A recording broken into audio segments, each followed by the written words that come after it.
ជំរាបសួរប្រិយមិត្តទាំងអស់ជាទីមេត្រីខ្ញុំបាទយិនសុភិបជាស្ថាបនិកនិងជានាយកសាលារៀនគ្រូយើងហើយក៏ជាទូតសុឆន្ទៈនៃភាពជាអ្នកដឹកនាំជាឱកាសនេះដើម្បីធ្វើវីដេអូនេះគ្រប់ជូនពរដល់ប្រិយមិត្តទាំងអស់ឲ្យជួបប្រទះតែសេចក្តីសុខជួបប្រទះតែភាពសប្បាយរីករាយសុភមង្គលក្នុងក្រុមគ្រួសារហើយនឹងសូមឲ្យប្រកបកិច្ចការទាំងឡាយផងទាំងពួងឲ្យបានសម្រេចជោគជ័យតាមបំណងប្រាថ្នាទាំងអស់គ្នាសូមឲ្យពរនេះកើតមានដល់ទាំងអស់គ្នាគ្រប់គ្នាសារដែលខ្ញុំចង់ជូននៅក្នុងឆ្នាំថ្មីនេះគឺភាពជាកណ្ដាលចង់ឲ្យអស់លោកស្រីទាំងអស់គ្នាប្រព្រឹត្តខ្លួននៅក្នុងភាពជាកណ្ដាលដែលភាសាបាលីយើងហៅថាមជ្ឈិមាបដិបទាហើយយើងហៅតាមភាសាអង់គ្លេសថា moderation ចង់ជម្រាបជូនប្រិយមិត្តដែរថាហេតុអ្វីបានទីខ្ញុំលើកយកប្រធានបទភាពជាកណ្ដាលនេះទុកជាសារជូនដល់អស់លោកស្រីទាំងអស់គ្នាមុនដំបូងចង់ជម្រាបជូនប្រិយមិត្តទាំងអស់គ្នាថាតើអ្វីទៅហៅថាភាពជាកណ្ដាលហើយទី2ចង់ជម្រាបជូនប្រិយមិត្តដែរថាតើបើយើងប្រកាន់ភាពជាកណ្ដាលហ្នឹងតើយើងអាចទទួលបានសុខសុភមង្គលនិងជោគជ័យជាប្រយោជន៍ដល់ខ្លួនយើងយ៉ាងម៉េចខ្លះហើយតើយើងធ្វើម៉េចដើម្បីអាចឲ្យយើងប្រកាន់ភាពជាកណ្ដាលនឹងបានទី1ចង់ជម្រាបជូនប្រិយមិត្តថាភាពជាកណ្ដាលនេះបានសេចក្តីថាមិនល្អពេកមិនអាក្រក់ពេកមានន័យថាយើងនៅកណ្ដាលយើងមិនឆ្វេងនិយមពេកយើងមិនស្ដាំនិយមពេកហើយយើងមិនលឿនពេកយើងមិនយឺតពេកមិនខ្ពស់ពេកមិនទាបពេកមានន័យថាយើងនៅកណ្ដាលដែលនៅក្នុងព្រះពុទ្ធសាសនាទិសដីពុទ្ធសាសនាគេហៅថាមជ្ឈិមាបដិបទាបានន័យថាយើងប្រតិបត្តិភាពជាកណ្ដាលនៅពេលដែលយើងទទួលជោគជ័យនៅក្នុងកិច្ចការឯមួយមានន័យថាយើងត្រូវរក្សាភាពស្ងប់ស្ងៀមជាកណ្ដាលបានសេចក្តីថាយើងមិនត្រេកអរពេកនៅក្នុងការទទួលអបអរសាទរជោគជ័យរបស់យើងណាទី2ប្រសិនបើយើងបរាជ័យវិញយើងក៏មិនត្រូវសោកសៅពេកជាមួយនឹងភាពបរាជ័យរបស់យើងដែរមានន័យថាយើងនៅរក្សាខ្លួនយើងធម្មតាជាងការរក្សាធម្មតានឹងហើយហៅថាភាពជាកណ្ដាលខ្ញុំជូនឧទាហរណ៍មួយទៀតឧទាហរណ៍ថាយើងប្រឹងប្រែងរកស៊ីចិញ្ចឹមជីវិតធ្វើកិច្ចការសពយ៉ាងទាំងអស់នៅពេលដែលយើងប្រឹងពេកខំប្រឹងសពយ៉ាងទាំងអស់ដើម្បីទៅជោគជ័យមួយនោះយើងពិតជាភ្លេចនៅការគិតគូរអំពីរឿងកប៉ិចកប៉ុកផ្សេងទៀតជាពិសេសគឺការរៀបចំក្រុមគ្រួសាររបស់យើងនៅពេលដែលយើងប្រឹងពេកទី1ធ្វើឲ្យសុខភាពយើងអត់សូវល្អទី2យើងបាត់បង់ពេលវេលាសម្រាប់ថែទាំក្រុមគ្រួសាររបស់យើងអញ្ចឹងទោះបីជាយើងបានជោគជ័យក៏ដោយក៏ប៉ុន្តែយើងបាត់បង់ខ្លះផ្ទុយពីនឹងវិញយើងចំណាយពេលវេលាសម្រាប់ក្រុមគ្រួសារច្រើនពេកយើងចំណាយពេលវេលាសម្រាប់ភាពសប្បាយរីករាយច្រើនពេកប៉ុន្តែយើងអត់ខំប្រឹងប្រែងរកស៊ីយើងអត់ខំប្រឹងប្រែងធ្វើការអាហ្នឹងក៏អត់បានការដែរបានន័យថា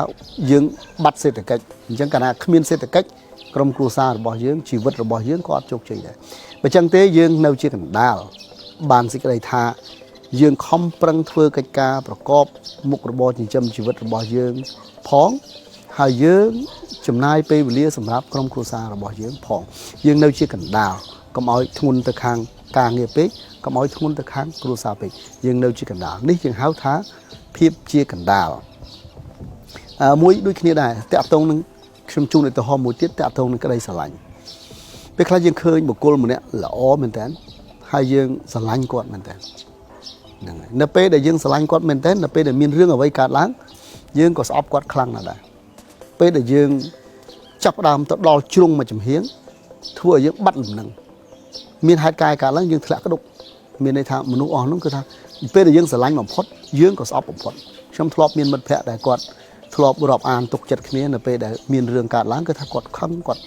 ស្អប់គាត់បាត់ទំនុកចិត្តអស់លីងតែម្ដងសម្រាប់បុគ្គលម្នាក់នោះអញ្ចឹងមានន័យថាយើងអត់នៅជាកណ្ដាលយើងនៅមួយជំនាញខ្ញុំចង់ជម្រាបជូនដល់លោកស្រីថាភាពជាកណ្ដាលប្រៀបដូចជាយើងមានរបាមួយអញ្ចឹងហើយយើងមានកណ្ដុរមួយនៅកណ្ដាលអញ្ចឹងរបាហ្នឹងនៅគងអញ្ចឹងគឺថាយើងជីវិតយើងគឺនៅលើរបាហ្នឹងអញ្ចឹងមកខាងឆ្វេងបងអស់គឺភាពអាក្រក់មកខាងស្ដាំភាពល្អ Chẳng bởi dương nơi trong cẩn đảo dương nơi chuẩn lọt nắng người đã sao lùm nâng bán dương thăng ban thằng pi nhá cái thời dương nơi lùm nâng à ban đây dương màu kháng đây dương ban đây thời dương trôi mà kháng đam pếch để thẹn piêng dương bởi vót để thẹn bởi dương trôi mà kháng phên pếch dương của thẹn chương dương nơi đã xạ chúng nó xôn bỏ dương nơi cẩn đảo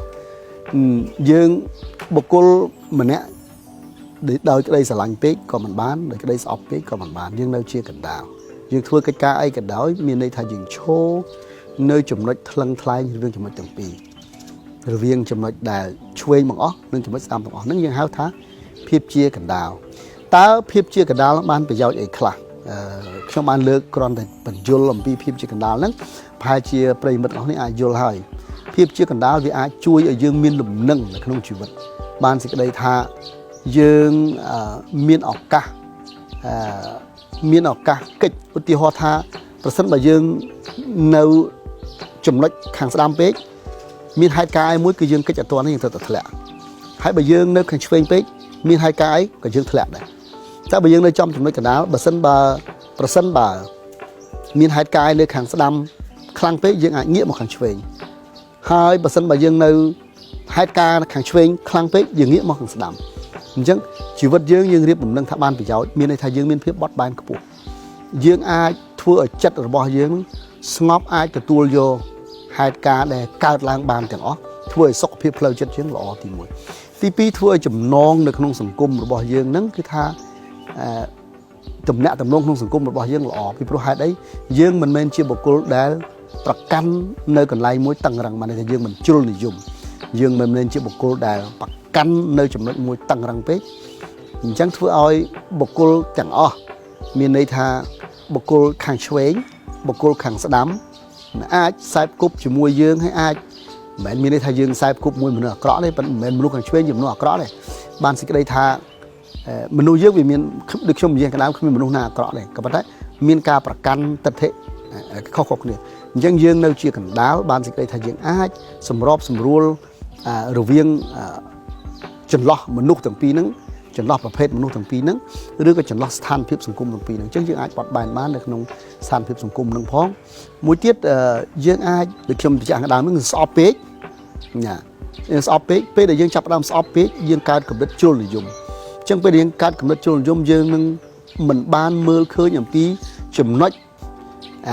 អវិជ្ជមានជាច្រើនរបស់ហេតុការណ៍ដែលកើតឡើងនោះឬក៏បុគ្គលម្នាក់ហ្នឹងទេមកហើយយើងមើលឃើញតែល្អសិនអញ្ចឹងយើងបាត់បង់អ្វីសពយ៉ាងអស់យើងបើថាអ្នករស់ស៊ីវិញយើងទុកចិត្តមនុស្សម្នាក់នឹងខ្លាំងពេកយើងភ្លេចគិតពីច្បាប់ពីទម្លាប់ពីកិច្ចសន្យាពីស្អីទៅដល់ពេលបុគ្គលមានបញ្ហាទៅយើងអាចបានអីមកវិញទេព្រោះយើងទុកចិត្តពេកយើងស្រឡាញ់ពេកនេះយើងផ្ដល់អ្វីទៅខ្លាំងពេកឧទាហរណ៍ដូចគ្នាដែរបើសិនបើយើងស្អប់មនុស្សម្នាក់បើសិនបើយើងអត់ទុកចិត្តមនុស្សម្នាក់បានសេចក្តីថាមនុស្សម្នាក់ហ្នឹងយើងនិយាយក៏មិនស្ដាប់ដែររឿងហេតុការណ៍ឡើងក៏មិនស្ដាប់ដែរប៉ុន្តែពិតមនុស្សម្នាក់ហ្នឹងមិនមែនចំនួនអាក្រក់ដល់ថ្នាក់ហ្នឹងទេប៉ុន្តែដោយសារតែយើងស្អប់ដល់ជំរឿយើងចូលទៅដល់គំនិតលំអៀងពេកធ្វើឲ្យយើងហ្នឹងវាអត់យល់ថាមនុស្សម្នាក់ហ្នឹងមានចំណុចល្អខ្លះទេពេលហេតុការណ៍មួយចំនួនបុគ្គលហ្នឹងអាចផ្ដល់ប្រយោជន៍ឲ្យយើងបានប៉ុន្តែដោយសារតែយើងយល់ថាគាត់ជាបុគ្គលអាក្រក់យើងបាត់បង់ឱកាសបាត់បង់ប្រយោជន៍ជួនកាលថ្មីត្បិតតែគាត់ធ្លាប់និយាយកុហកមែនប៉ុន្តែយើងអាចស្ដាប់គាត់បានពេលខ្លះគាត់ក៏និយាយត្រូវដែរពេលខ្លះគាត់អាចប្រាប់យើងហើយយើងអាចស្ដាប់គាត់ខ្លះអញ្ចឹងការដែលយើងនៅជាចំណុចកណ្ដាលយើងប្រកាន់ភាពជាកណ្ដាលនេះបានសេចក្តីថាវាបានប្រយោជន៍ឲ្យយើងច្រើនយ៉ាងណាមានន័យថាយើងមិនតឹងពេកយើងមិនធូរពេកយើងរក្សាខ្លួនយើងឲ្យនៅកណ្ដាលធ្វើឲ្យយើងបានប្រយោជន៍ធ្វើកិច្ចការងាររបស់យើងជីវិតរបស់យើងបានជោគជ័យបានក្តីសុខអីដូចខ្ញុំថាអញ្ចឹងយើងថ្លឹងទៅឃើញថាបើយើងធ្វើការយើងអាចបែងចែករវាងការងារហើយនឹងក្រុមគ្រួសារបានស្មើគ្នាយើងជាមនុស្សកណ្ដាលយើងនៅកណ្ដាលអញ្ចឹងយើងបានសេចក្តីសុខចំណុចចុងក្រោយយើងដឹងហើយថាយើងស្គាល់ហើយស្អីទៅភាពជាកណ្ដាលហើយយើងដឹងថាភាពជាកណ្ដាលហ្នឹងវាមានប្រយោជន៍អីខ្លះក៏ប៉ុន្តែយើងត្រូវធ្វើម៉េចដើម្បីឲ្យខ្លួនយើងហ្នឹងប្រកាន់ភាពជាកណ្ដាលមិនមែនតែចំណុចមួយហ្នឹងទេការប្រតិបត្តិការប្រព្រឹត្តធ្វើអ្វីមួយនៅពេលដែលយើងយល់ថានឹងជារឿងល្អហើយយើងត្រូវខំប្រឹងប្រព្រឹត្តធ្វើហ្នឹងគឺតោងតែមានការតាំងចិត្តអញ្ចឹងការតាំងចិត្តហ្នឹងគឺត្រូវមានសតិសម្រាប់ដាស់តឿនយើងជារឿយ ថាយើងត្រូវតែនៅជាកណ្ដាលកុំលំអៀងខ្លួនយើងកុំស្រឡាញ់ពេកកុំស្អប់ពេកកុំតឹងពេកកុំធូរពេកណាឲ្យនៅជាកណ្ដាលហើយយើងអាចបានយើងត្រូវមើលខាងឆ្វេងផងមើលខាងស្ដាំផងយើងត្រូវមើលទៅមុខផងយើងមើលទៅក្រោយផងមើលទៅលើផងមើលទៅក្រោមផងអញ្ចឹងចំណុចទាំង8ទិសហ្នឹងគឺយើងនៅកណ្ដាលហ្នឹងអញ្ចឹងយើងសតិទៅរំលឹកដាស់តឿនយើងរឿយទៅវាអាចធ្វើឲ្យយើងនឹងឈរជាមនុស្សដែលមានភាពជាកណ្ដាលហ្នឹងខ្លាំងហើយពេលខ្លះយើងត្រូវមើលខ្លួនយើងបើសិនបើខ្លួនយើងប្រព្រឹត្តធ្វើកិច្ចការទៅយើងត្រូវឆ្លងម្ចាំងមើលតើយើងទៅលឿនពេកទេបើយើងលឿនពេកយើងដកខ្លួនថយមកវិញបន្តិចប៉ុន្តែពេលខ្លះយើងមើលយើងយឺតពេកទេបើយើងយឺតពេកយើងត្រូវបន្ថែមលបឿនទៅមុខទៀតទៅបាឡិនខ្លួនយើងអញ្ចឹងចំណុចមួយដែលសំខាន់គឺសតិនឹងឯងសតិហ្នឹងគឺការរំលឹកខ្លួនឯងការឆ្លងបញ្ចាំងខ្លួនឯងការប្រមាលមើលខ្លួនឯងឡើងវិញជារឿយអាចជួយឲ្យយើងប្រកាន់ខ្លួនយើងឲ្យមានភាពជាកណ្ដាលបានច្រើនខ្ញុំមានសារតែប៉ុណ្្នឹងសម្រាប់ជូនពរឆ្នាំ2024នេះហើយប្រសិនបើសារនេះលើសលួសយ៉ាងណាពេញចិត្តឬមិនពេញចិត្តយ៉ាងណាឲ្យលោកស្រីសន្មតឋានគ្រាន់តែជាមតិយោបល់គ្រាន់តែជាគំនិតរបស់បុគ្គលម្នាក់ទេលោកស្រីអាចកវត្តចោលក៏បានទៅបើថាកន្លែងណាល្អក៏អាចយកទៅអនុវត្តទៅមិនជាខាតបងអីប្រហែលទេហើយខ្ញុំក៏សូមអភ័យទោសដែរបើសិនបើលើសលួសយ៉ាងណានឹងជាថ្មីម្ដងទៀតជូនពរឆ្នាំ2024នេះសូមឲ្យអស់លោកស្រីទាំងអស់គ្នា